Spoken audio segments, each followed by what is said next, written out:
अस्सलाम वालेकुम dear students. आज हम अकाउंटिंग इक्वेशन के एक नए लेक्चर के साथ ऑनलाइन मौजूद हैं। पिछली क्लासेस में हमने अकाउंटिंग इक्वेशन के एलिमेंट्स पर डिफरेंट ट्रांजैक्शन का इम्पैक्ट पढ़ा था और ये देखा था कि उन ट्रांजैक्शंस के नतीजे में एसेट्स, लायबिलिटीज़ और कैपिटल पे क्या इम्पैक्ट आता है। कल हमने एक एग्जांपल की थी, एग्जांपल स्टेशन नंबर 4, और उसमें हमने ट्रांजैक्शंस को अमाउंट के साथ अकाउंटिंग इक्वेशन में पुट करना सीखा था और उसका इम्पैक्ट देखा था। कल के क्वेश्चन में हमने 7 ट्रांजैक्शन कंप्लीट कर ली थी। आखिरी ट्रांजैक्शन है जो आपके स्क्रीन पे मौजूद है, sold merchandise costing 20,000 for a cash of 24,000। यानी 20,000 रुपए। कॉस्ट का मतलब होता है परचेज प्राइस, कीमत खरीद। हमने मर्चेंडाइज जो 20,000 की खरीदी थी वो हमने 24,000 की बेच दी। अब 20,000 की चीज़ अगर आप 24,000 में बेचोगे तो 4,000 रुपीज़ का इसमें प्रॉफिट शामिल है। अब आप क्या इसको पुट करेंगे, कैसे पुट करेंगे अकाउंटिंग इक्वेशन में, ये हमने सीखा था कल पिछले लेक्चर के अंदर कि कस्टमर की तरफ से हमें 24,000 का कैश मिला तो हमने कैश में 24,000 प्लस किया, और हमारी तरफ से जो मर्चेंडाइज कस्टमर के पास गई हैं, हमारी अपनी कॉस्ट, मर्चेंडाइज को आपने ओरिजिनल कॉस्ट पे यहाँ रिकॉर्ड करना है। तो मर्चेंडाइज की जो कॉस्ट है वो 20,000 है। हमने अपने मर्चेंडाइज में से 20,000 माइनस कर दिए। 20,000 माइनस की, अब 4,000 का जो यहाँ प्रॉफिट हो रहा है उसके लिए हमने क्या किया, वो 4,000 रुपये हमने अपने कैपिटल में प्लस कर दिए। ये इम्पैक्ट तो हमने कल सीखा था। ठीक है बेटा, बात समझ में आ रही? ये हमने कल डिस्कस कर लिया था, और इससे पहले भी डिस्कस किया था कि प्रॉफिट या इनकम जो होती है वो कैपिटल में प्लस की जाती है। ये ट्रांजेक्शन क्लियर है आपको? अच्छा, आगे चलते हैं। Transaction number 8। ट्रांजेक्शन नंबर 8 में लिखा हुआ है कि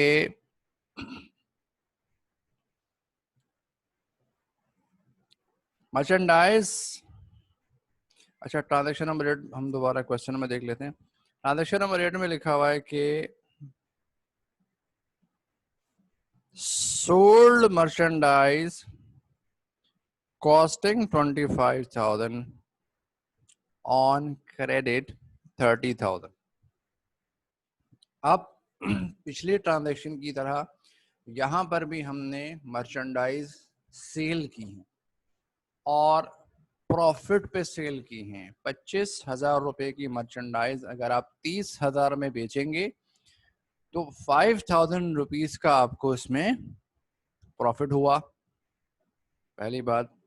दूसरी बात, अब हम जो बेच रहे हैं वो कैश पे नहीं बेच रहे, बल्कि कैसे बेच रहे हैं, ऑन क्रेडिट बेच रहे हैं। ठीक है, ऑन क्रेडिट का मतलब क्या हुआ, उधार पे बेच रहे हैं। यानी कि अब जो पैसे हैं वो कैश है, वो हमें कस्टमर की तरफ से नहीं मिला। ठीक है, कस्टमर की तरफ से हमें कैश नहीं मिला है। क्या मतलब हुआ, ये पैसे हम बाद में कस्टमर से लेंगे। ऐसे अमाउंट जिसमें हम कस्टमर को मर्चेंडाइज सेल करें और उसके पैसे हम बाद में लेंगे, उसको हम कहते हैं अकाउंट्स रिसीवेबल। अकाउंट्स रिसीवेबल, लेने वाले पैसे, ये हमारा एसेट होता है। अकाउंट रिसीवेबल हमारा एसेट है। तो हम क्या करेंगे, अपने एसेट के कॉलम में एक और कॉलम का इजाफा कर देंगे जिसका नाम होगा अकाउंट्स रिसीवेबल। तो हमारे पुराने एसेट्स कौन से थे, अगर आप गौर करें, हमारे पुराने एसेट्स थे cash, bank balance, furniture, equipment, merchandise, और एक न्यू एसेट हमारे पास आ गया अकाउंट्स रिसीवेबल। सॉरी, ये रहा जी, cash, bank balance, furniture, equipment, और न्यू एसेट हमारे पास कौन सा आ गया? अकाउंट्स रिसीवेबल का आ गया। ठीक है, तो हमने एसेट्स के अंदर अकाउंट रिसीवेबल का एक अलग से रिकॉर्ड यानी कॉलम बनाया।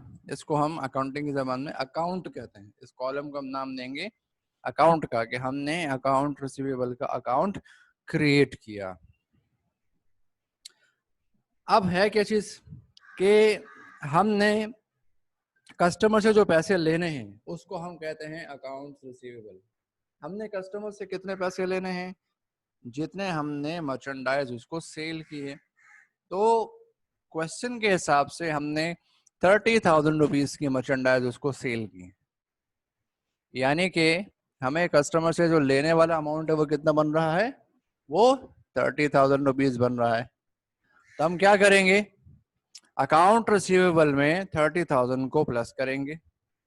जिस तरह पिछली ट्रांजैक्शन में हमने 24,000 रुपए का कैश पे सामान सेल किया था, तो वो 24,000 हमने कैश में प्लस किए थे। अब हम 30,000 क्रेडिट पे सामान बेच रहे हैं, वो 30,000 हम अकाउंट्स रिसीवेबल में प्लस करेंगे। एक बात।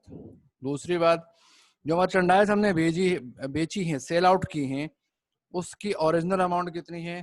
25,000, 25,000 रुपया। तो हम अपने मर्चेंडाइज में से वो पैसे माइनस कर देंगे। माइनस इसलिए कर रहे हैं कि वो सामान हम हमारे पास से जा रहा है, मर्चेंडाइज हमारे पास से डिक्रीज हो रही है। और मर्चेंडाइज को हम किस पे रिकॉर्ड करेंगे? कॉस्ट प्राइस पे रिकॉर्ड करेंगे। कॉस्ट कितनी है? 25। ठीक है, 30,000 रुपये लेने, उसको अकाउंट रिसीवेबल में प्लस कर दिया। 25,000 रुपये का सामान हमने बेच दिया, हमने मर्चेंडाइज में से उसको माइनस कर दिया। अब इसमें एक तीसरी चीज है, वो है प्रॉफिट। 25,000 की मर्चेंडाइज अगर आप 30 में सेल करोगे तो 5,000 रुपीज का आपको प्रॉफिट हुआ। उस प्रॉफिट को हम कहा लेके जाते हैं? ये हमने कल सीखा था, आज भी सीखा, दोबारा रिवाइज किया। प्रॉफिट को हम कैपिटल में प्लस करते हैं। तो क्या करेंगे इसको? मर्चेंडाइज की ओरिजिनल अमाउंट 25 मर्चेंडाइज से माइनस करेंगे। कस्टमर से जो रिसीवेबल है 30,000, वो अकाउंट रिसीवेबल में ऐड कर लिया, और बाकी 5,000 का जो हमें प्रॉफिट हुआ हमने वो कैपिटल में प्लस कर दिया। यहाँ तक क्लियर है? कोई कंफ्यूजन तो नहीं है इसमें? अच्छा जी, आगे चलते हैं। एक 9 ट्रांजेक्शन थी, 8 ट्रांजेक्शन हमने कर ली। अब देखते हैं 9 ट्रांजेक्शन में क्या था। Paid cash to suppliers. अब यहाँ पे हम एक नया वर्ड देख रहे हैं, सप्लायर्स। सप्लायर्स या क्रेडिटर्स का वर्ड जहां पर भी आएगा, हाँ बेटा, साथ में इसके स्क्रीनशॉट्स लेते रहें ताकि आपका रिकॉर्ड और कॉपी मेंटेन रहे। सप्लायर या अकाउंट्स पेबल का वर्ड जहां पर भी आएगा, इसका मतलब है कि हमने उनको पैसे देने थे। अकाउंट्स हमारे पास कौन सा वाला था? क्रेडिटर या सप्लायर का वर्ड जहां पर भी आएगा तो उसका मतलब जिन लोगों से हमने उधार पे सामान खरीदा था, जिनको हमने पैसे देने थे। Accounts payable. ठीक है, अकाउंट्स पेबल का टाइटल हम यूज करेंगे सप्लायर और क्रेडिटर्स के लिए। उनको हमने पैसे देने होते हैं। और इसी तरह जब बात आएगी कस्टमर की या क्लाइंट की, उनसे हमने पैसे लेने होते हैं। उन अमाउंट्स को हम अकाउंट्स रिसीवेबल कहते हैं। ठीक है, तो रिसीवेबल का ताल्लुक कस्टमर से होता है, क्लाइंट से होता है, और पेबल का ताल्लुक सप्लायर से या क्रेडिटर्स से होता है। अब हम उनको क्या कर रहे हैं? कैश पे कर रहे हैं। तो ये बात मैंने आपको बताई थी कि लायबिलिटी इज अ बर्डन। जब आप उधार पे कुछ चीज खरीदते हैं तो उधार का वो बर्डन आपके ऊपर इंक्रीज कर जाता है, बढ़ जाता है। और जब आप उस उधार को वापस कर देते हैं, पे ऑफ कर देते हैं, खत्म कर देते हैं, तो वो बर्डन आपके ऊपर से डिक्रीज हो जाता है। ठीक है ना। तो अगर हम ट्रांजैक्शन नंबर 6 में देखें तो हमने मर्चेंडाइज जब परचेज की थी ऑन क्रेडिट 30,000 रुपए की, उधार पे मर्चेंडाइज खरीदी थी 30,000 रुपए की, उस वक्त 30,000 की लाइबिलिटी हमारे ऊपर इंक्रीज हुई थी। ठीक है, बढ़ गई थी, हमने अकाउंट्स पेबल में उसको प्लस किया होगा। आज कुछ दिनों के बाद ट्रांजैक्शन नंबर 9 में हम उस सप्लायर को 30,000 में से 10,000 रुपए फिलहाल दे रहे हैं, बाकी भी इस बार 20,000 हम उसको बाद में पे करेंगे। तो इसका मतलब ये हुआ कि हमारा बर्डन ऑफ लाइबिलिटी 30,000 था, जिसमें से हम 10,000 अभी दे रहे हैं, तो बर्डन ऑफ लाइबिलिटी कितना रह जाएगा? 30,000 का आपके ऊपर उधार था, 10,000 फिलहाल आपने दे दिए, तो बाकी 20,000 उधार आपके ऊपर रह गया। इसका मतलब बर्डन ऑफ लाइबिलिटी क्या हो गया? डिक्रीज हो गया। ठीक है ना। तो बताने का मकसद ये था कि जब हम सप्लायर को पेमेंट करते हैं तो हमारी लाइबिलिटी डिक्रीज होना शुरू हो जाती है, कम होना शुरू हो जाती है। एक बात। दूसरा पहलू कैश का है कि आप कैश पे कर रहे हो, कैश आपके बिजनेस में से जा रहा है, डिक्रीज हो रहा है, आप उसको कैश में से माइनस करोगे। इस ट्रांजैक्शन का इम्पैक्ट क्या आएगा कि कैश आप माइनस करोगे अपने कैश के बैलेंस में से, एसेट्स में से, और अकाउंट्स पेबल में से भी 10,000 रुपए हम क्या करेंगे? माइनस करेंगे। तो इस ट्रांजैक्शन का जो इम्पैक्ट है वो क्या आएगा हमारे सामने? ट्रांजैक्शन नंबर 9, इसको जरा गौर से देखिए। हमने सबसे पहले वही काम किया कि पुराने बैलेंसेस दोबारा लिख दिए। हमारा कैश का पुराना बैलेंस था 64, बैंक 25,000, ये सारा पुराना चला आ रहा है। ठीक है, अब हमने क्या किया? कैश पेमेंट टू सप्लायर, हम सप्लायर को कैश पे करने जा रहे हैं। तो क्या करेंगे? कैश पे कर रहे हैं, कैश हमारे पास से जा रहा है, इसको माइनस करेंगे अपने पास से, और साथ साथ वो बर्डन ऑफ लाइबिलिटी भी हमारे ऊपर से डिक्रीज हो रहा है, उसको भी हम क्या करेंगे? माइनस करेंगे अपने अकाउंट्स पेबल यानी कि लाइबिलिटीज में से। ये चीज आपकी समझ में आ गई कि जब हम उधार पे ऑफ करते हैं, उधार को वापस चुकाते हैं, तो एक तो उधार हमारा कम हो जाता है, ऊपर से एसेट यानी कैश हमारा कम हो जाता है। क्लियर है यहाँ तक? कोई कंफ्यूजन तो नहीं है? अच्छा बेटा, ये 9 ट्रांजेक्शन हो गई। अब 10 ट्रांजेक्शन, ट्रांजेक्शन नंबर 10 क्या थी? कि रिसीव कैश फ्रॉम कस्टमर। अच्छा, अब जिनको हमने उधार पे माल बेचा था, मर्चेंडाइज बेची थी, उन्होंने हमें 14,000 रुपए कैश दे दिया। अब अगर आप गौर करें ट्रांजेक्शन नंबर 8 में, 8वें ट्रांजेक्शन में, आपने उधार पे सामान बेचा था 25,000 रुपए का, जिसकी सेलिंग प्राइस थी 30,000 रुपए। तो 25,000 रुपए मर्चेंडाइज में से आपने माइनस किए थे, 30,000 अकाउंट रिसीवेबल में आपने प्लस किए थे, और 5,000 आपने प्रॉफिट में, कैपिटल में एज अ प्रॉफिट ऐड किए थे। ये आपने ट्रांजेक्शन रिकॉर्ड की थी। तो इस ट्रांजेक्शन नंबर 8 में 30,000 रुपीज आपने कस्टमर के अकाउंट रिसीवेबल में रिकॉर्ड किया था कि 30,000 रुपए हमें कस्टमर से लेने हैं।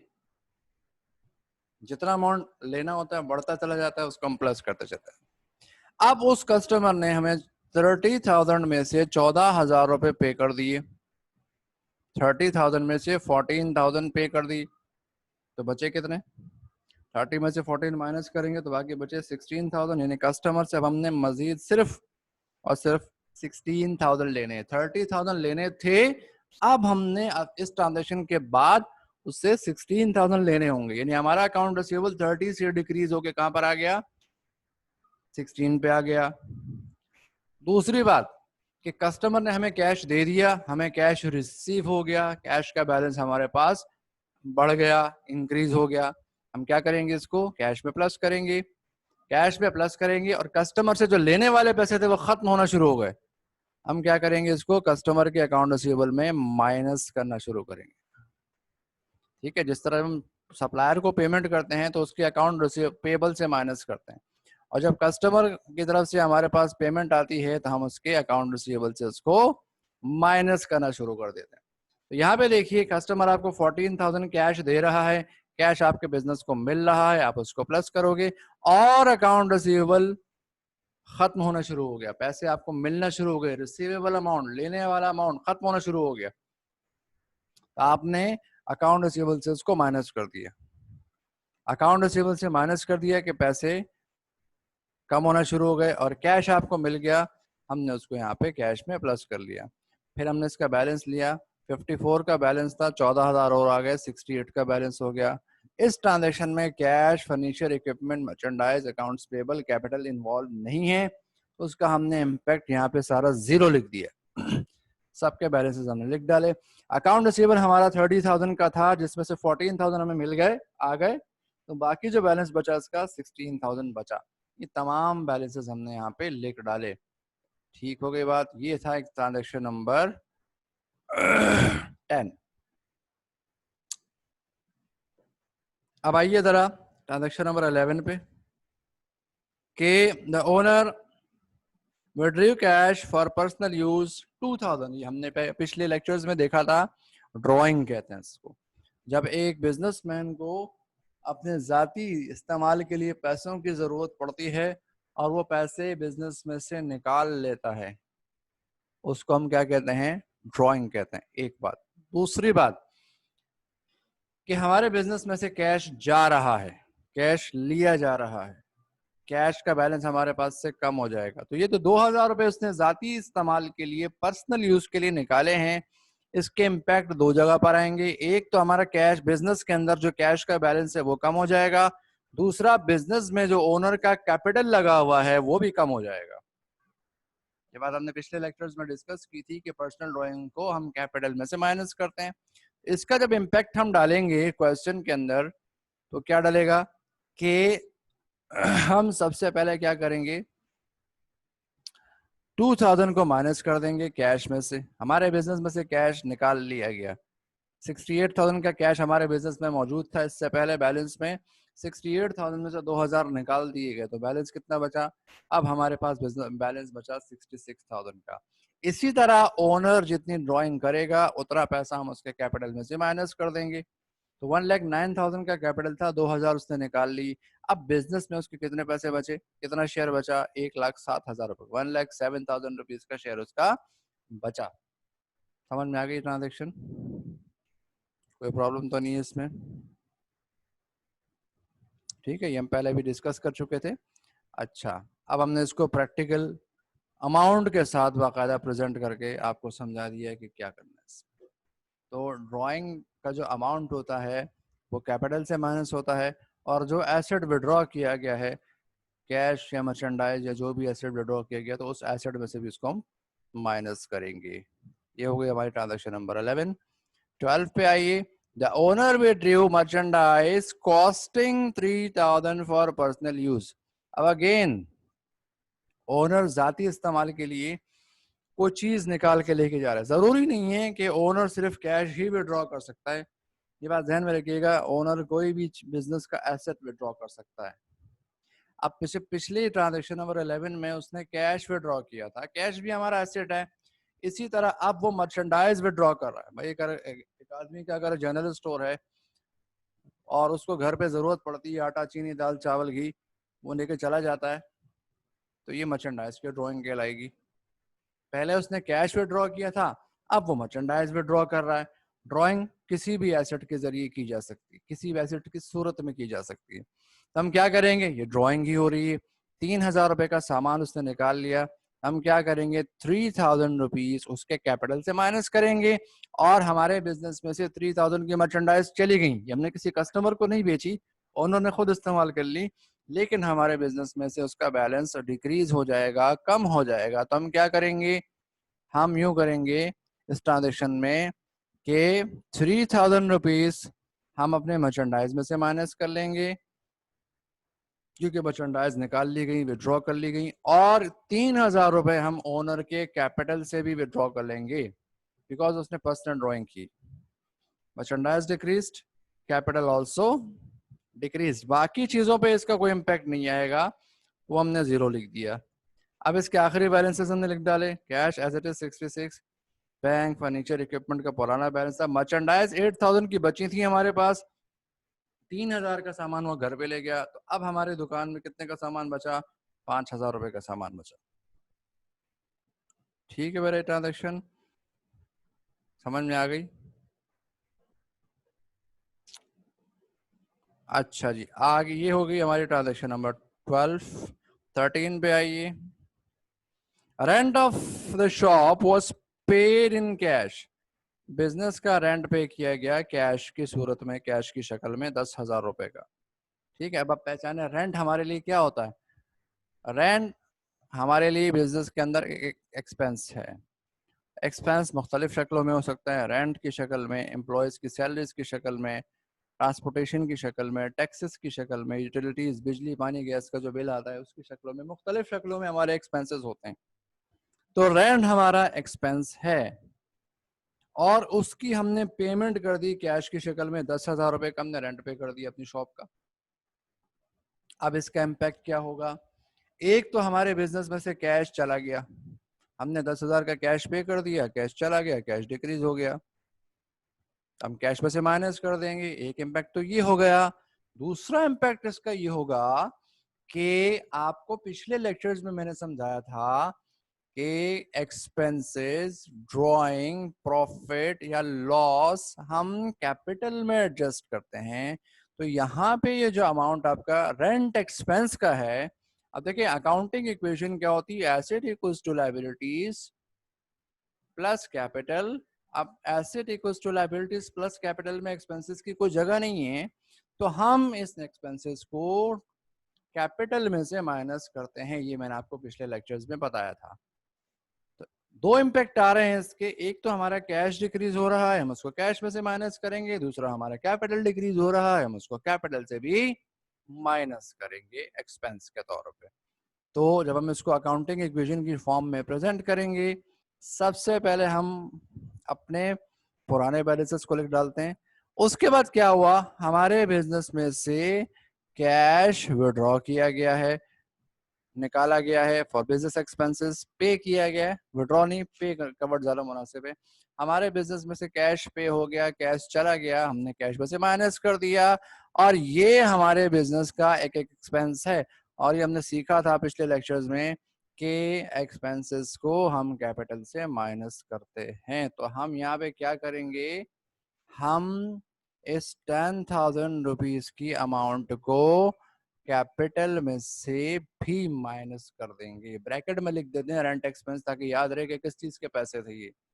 एक बात तो दो इम्पैक्ट इसके आए, एक तो हमारा कैश डिक्रीज हो गया और दूसरा हमारा कैपिटल भी डिक्रीज हो गया। ठीक है बेटा, यहाँ तक क्लियर है? कोई कंफ्यूजन तो नहीं है? ये हमारी 13 ट्रांजेक्शन थी। अब चलते हैं जरा 14 ट्रांजेक्शन पे। 14 ट्रांजेक्शन जो क्वेश्चन में थी, लास्ट ट्रांजेक्शन है, salaries were paid to the employees by cheque. Again salary of employees, ये हमारे बिजनेस का एक एक्सपेंस है। पहली बात, एक्सपेंस जब होता है तो हम उसको कैपिटल से माइनस करते हैं। ठीक है, दूसरी बात ये है कि अब जो पेमेंट हम कर रहे हैं वो हम कैश के जरिए नहीं कर रहे। अब हम जब पेमेंट कर रहे हैं वो पेमेंट हम कर रहे हैं in the form of cheque. ठीक है, यानी हमने चेक लिख के अपने एम्प्लॉयज को दिया है, वो लोग जाएंगे हमारे बैंक से पैसे निकाल के ले जाएंगे। यानी हमारा बैंक बैलेंस अब डिक्रीज होगा, कैश डिक्रीज नहीं होगा। कैश इन हैंड, यानी वो कैश जो हमारे ऑफिस में रखा हुआ है, वो कैश अब डिक्रीज नहीं होगा, बल्कि क्या डिक्रीज होगा, हमारा बैंक बैलेंस डिक्रीज होगा। तो ये जो चेक का अमाउंट है 15,000, ये हम अपने बैंक से भी माइनस करेंगे, और चूंकि ये हमारा एक एक्सपेंस है तो हम इसको कैपिटल से भी माइनस करेंगे। तो इसके जो डबल इम्पैक्ट आएंगे, दो इम्पैक्ट आएंगे, वो क्या आएंगे हमारे पास, वो यूं आएंगे कि हम इस अमाउंट को 15,000 रुपीज का जो हमने चेक के जरिए पेमेंट की सैलरीज की, हम इसको बैंक से भी माइनस करेंगे। पेमेंट हो रही है, बैंक बैलेंस हमारा डिक्रीज हो रहा है, हम इसको बैंक से भी माइनस करेंगे और साथ ही साथ हम इसको अपने कैपिटल में से भी माइनस करेंगे। ये थे इसके डबल इम्पैक्ट्स, टू इम्पैक्ट्स। तो आज की अकाउंटिंग इक्वेशन में हमने ये सीखा कि हम डिफरेंट ट्रांजैक्शंस को अकाउंटिंग इक्वेशन में किस तरह शो करते हैं, उसका इम्पैक्ट कैसे रिफ्लेक्ट करते हैं, क्या चीज़ इंक्रीज होती है, क्या चीज़ डिक्रीज होती है, इसकी हमने एक इंतहाई कंप्रिहेंसिव कंप्लीट एग्जाम्पल जो है वो यहाँ पे सीख ली। ठीक है बेटा, कोई कंफ्यूजन तो नहीं है, प्रॉब्लम तो नहीं है, समझ में आ रही है बात?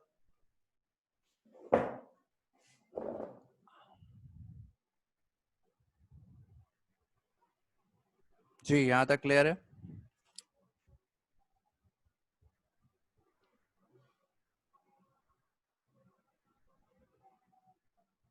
अच्छा, अब हम एक एक्सपेरिमेंट करते हैं इस बात का कि क्या हमने अकाउंटिंग इक्वेशन सही ड्रॉ की है या उसके अंदर कुछ प्रॉब्लम्स हैं। कहीं ऐसा तो नहीं अकाउंटिंग इक्वेशन बीच में अनबैलेंस्ड हो गई हो या कुछ हमने अकाउंटिंग इक्वेशन में गड़बड़ कर दी हो, तो हम उसको फाइनली वेरीफाई करेंगे। ठीक है, क्या आप सबको मेरी आवाज आ रही है? क्या आप सबको मेरी आवाज आ रही है एंड क्वेश्चन समझ में आ गया? ओके, अब हम इस क्वेश्चन को फाइनली एक समरी फॉर्म में ले जाते हैं। हम इसको एक समरी फॉर्म में ले जाते हैं। हम देखते ये हैं कि क्या जो हमने चीज़ें पुट की थी इक्वेशन में वो सही थी, उसका आंसर आखिर में सही आ रहा है या नहीं आ रहा। तो हम क्या करेंगे, यहाँ पे उसकी एक फाइनल समरी बनाएंगे। अकाउंटिंग इक्वेशन क्या होती है हमारे पास, assets equals to liabilities plus owner's equities. तो हमने यहाँ पे क्या लिख दिया, एसेट्स के ये बेसिक इक्वेशन लिख दी यहाँ पे। अब इस इक्वेशन में हम पुट करेंगे अपने टाइटल्स ऑफ अकाउंट्स। ठीक है, टाइटल्स ऑफ अकाउंट्स मतलब एसेट तो हेड ऑफ अकाउंट था, एसेट में हमारे पास क्या था, कैश प्लस दूसरा एसेट हमारे सामने कौन सा था, बैंक बैलेंस, उसको लिख दिया। तीसरा एसेट कौन सा था, फर्नीचर, उसको लिख दिया।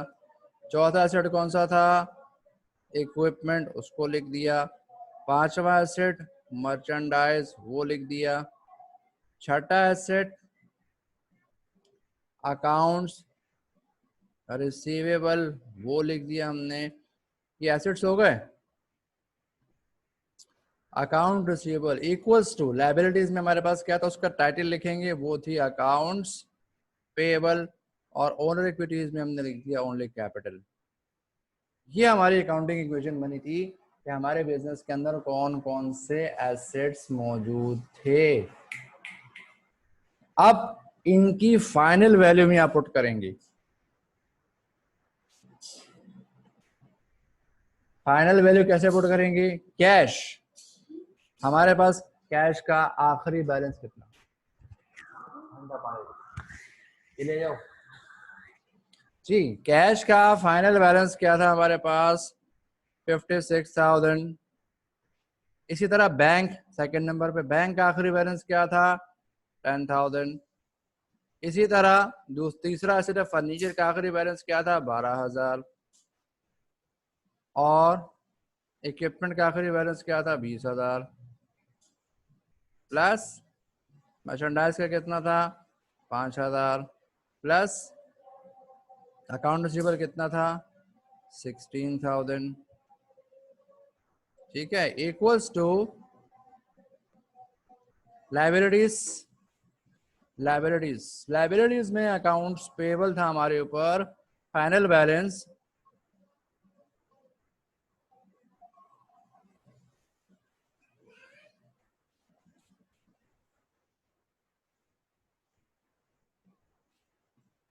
रकम 16,000 का था। लाइबिलिटीज का फाइनल बैलेंस 16,000 का था।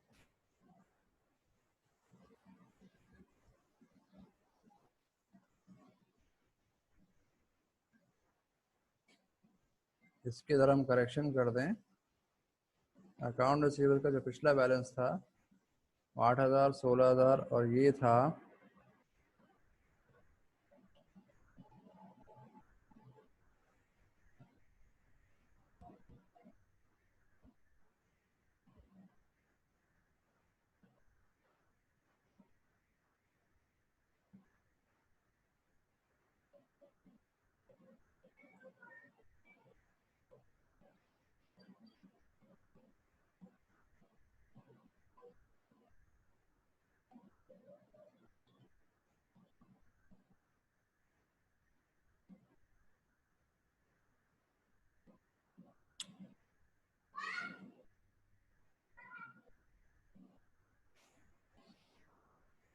जी। इस क्वेश्चन में हमने बैलेंसेस को एक दफ़ा फिर वेरीफाई करना पड़ेगा हमें।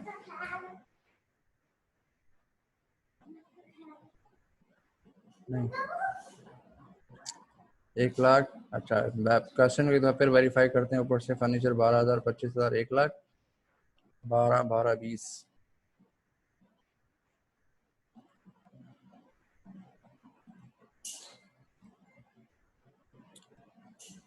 अच्छा जी, पूरी तरह वेरीफाई करने के बाद हम उसके फाइनल बैलेंसेस डालेंगे यहाँ पे। मर्चेंडाइज 23,000 की थी और 30 की हमने मजीद परचेज कर ली। 53,000, 50,000 हो गए। इसी तरह अकाउंट्स पेपर हमारा ब्रॉड डाउन हो गया 50,000। ये सब बैलेंसेस को चेक करेंगे हम, सारी वेरिफिकेशन करेंगे। 50,000 था, 50,000 था, 10 चले गए, 40 बचा, 14 माइनस हो गए, 16 बचा, 40 बचा। सही है, ये हमारा 40,000 का अकाउंट्स पेबल था।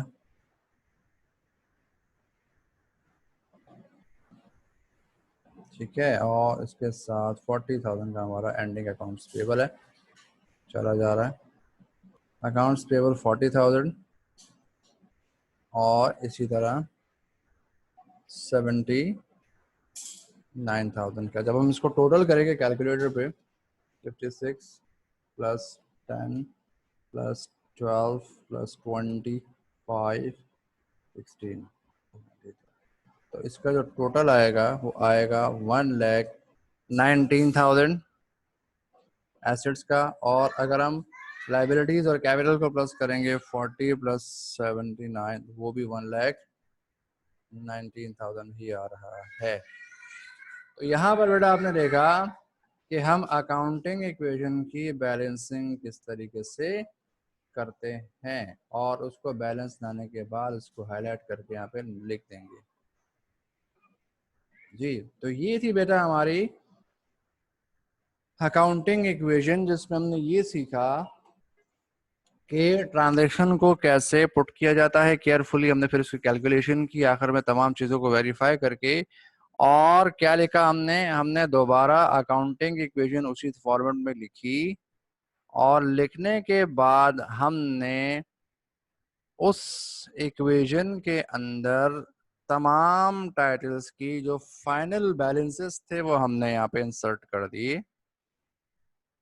तमाम फाइनल बैलेंसेस इंसर्ट करने के बाद इक्वेशन की लेफ्ट और राइट साइड, यानी एसेट्स का जो टोटल है जो लेफ्ट साइड पे मौजूद है, जो 1,19,000 आ रहा है, उसका अमाउंट आपके लायबिलिटीज और ओनर इक्विटीज के सम के बराबर होना चाहिए। दोनों तरफ 1,19,000 आ रहा है, जिससे हमने ये देखा कि हमारी इक्वेशन बैलेंस्ड है, यानी हमने कोई भी गलती इसके अंदर नहीं की। ये था बेटा हमारा अकाउंटिंग इक्वेशन का एक कंप्लीट सवाल, जहां पर मैं समझता हूं कि मैंने आपको पूरा सवाल सिखा दिया। अब बाकी खाली आपने इसके क्वेश्चंस की प्रैक्टिस करनी है। जहां तक सिखाने की बात है, ट्रांजैक्शन का कंसेप्ट देने की बात है, चीज़ों को प्लस माइनस करने की बात है, हमने वैल्यूज को प्लस माइनस करना, इंक्रीज डिक्रीज का इम्पैक्ट शो कर दिया। और आखिर में मैंने क्या किया, आपको एक क्वेश्चन पूरा सॉल्व करके दिखाया और उसके अकाउंटिंग इक्वेशन की दोनों साइड्स को इक्वल ला के आपके सामने शो किया। ये एक कंप्लीट कम्प्रिहेंसिव क्वेश्चन था, जिसके बाद हमारा सिखाने का जो काम है वो एक लिहाज से कंप्लीट मुकम्मल हो जाता है। और बाकी इसमें जो चीज़ें रह गई वो आपके खाली प्रैक्टिस की चीज़ें हैं। तो प्रैक्टिस के लिए बेटा मैं स्क्रीन आपके सामने जो शेयर की हुई है इसके ऊपर आप स्क्रीनशॉट लेते रहें, बहुत सारे एग्जांपल आपको इंशाल्लाह इसमें से मिल जाएंगे। क्वेश्चन आप नोट करें अपने पास और उसको कोशिश करें। ये मैंने यहाँ पे एक डिफरेंट जो है एक्सरसाइजेज दी हैं, ठीक है, डिफरेंट एक्सरसाइजेज दी हैं। इन एक्सरसाइज को बेटा आप स्क्रीनशॉट लेना शुरू करें। ये आपका प्रैक्टिकल वर्क है जिसको घर पे बैठ के आपने इसको प्रैक्टिस करनी है और फिर मुझे आपने इसको चेक करवाना है। इसको नोट करते रहें।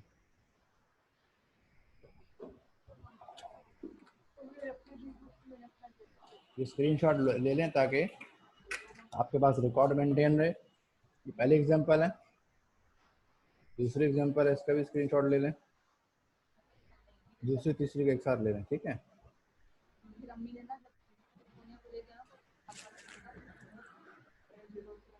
इसके बाद चौथी,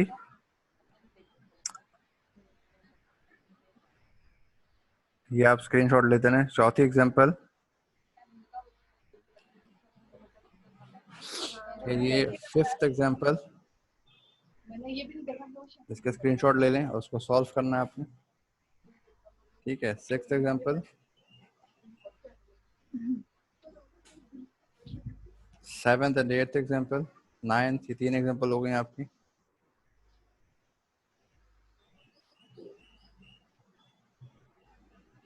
10th 11 एग्जांपल, इसके स्क्रीनशॉट बराबर लेते रहें आप। 12,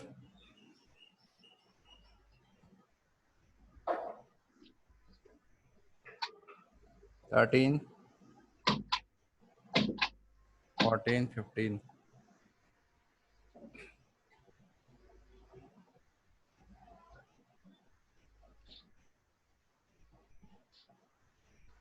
ठीक है बेटा, ये सारे एग्जांपल मैंने आपके सामने शेयर कर दिए। क्या आपने सारी स्क्रीनशॉट ले लिए?